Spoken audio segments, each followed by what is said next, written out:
Jay Thomas, here we go. This week's movie, I got Tony with me. We're going to be talking about the movie Eleanor the Great. Should I let Tony? Yeah, Tony, go ahead and describe the movie to us.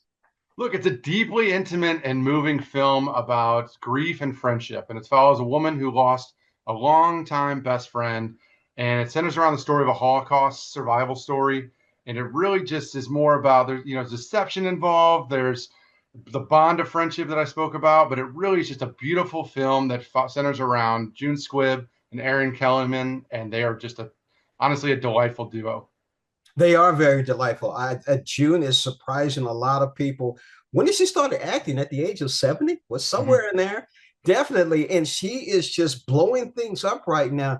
She does a great job of portraying this 94-year-old Eleanor, yet again, who is grieving, who is finding a way to get over the grief and does the wrong thing to get over the grief, which is what this movie is about and what it leads up to. And how it finally ends is you're absolutely right. There's a great bond that's built in this relationship with Aaron, and it's just unbelievable. And no matter what happens, I think that's the key that this movie is trying to tell us about. What do you think? Oh, I agree 100%. This is really underlying. We won't get into spoilers because it does give away in the trailer a little bit, but for those that haven't seen it, this really uncomfortably tense underlying issue around the whole film that really kind of gives you like that icky feeling, but it's handled in such a beautiful way that I thought it was really kind of felt authentic, especially having, other real life Holocaust survivors in the film.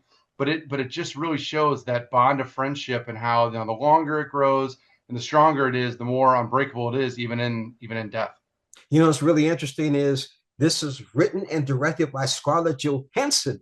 This is unbelievable for a first time out. And they even talked about at Cannes that she got a 10-minute standing ovation after this. This was amazing. I am going to give you the first one to say to give it the rating. I'm going to say 4.5 out of 5. Tony? I agree, 4 out of 5. It's a fantastic debut for Scarlett. I really am excited to see what she tackles next.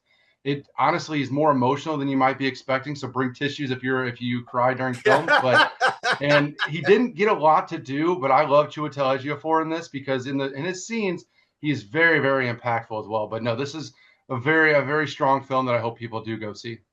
I almost forgot about 2 and 2 and 2 or 4. Yeah, that's interesting. I'm glad you brought that. And speaking of bringing things up, besides Eleanor the Great, one battle after another opens this weekend, along with Gabby's Dollhouse and The Strangers, Chapter 2. Tony, everybody else, have a great weekend. See you next week.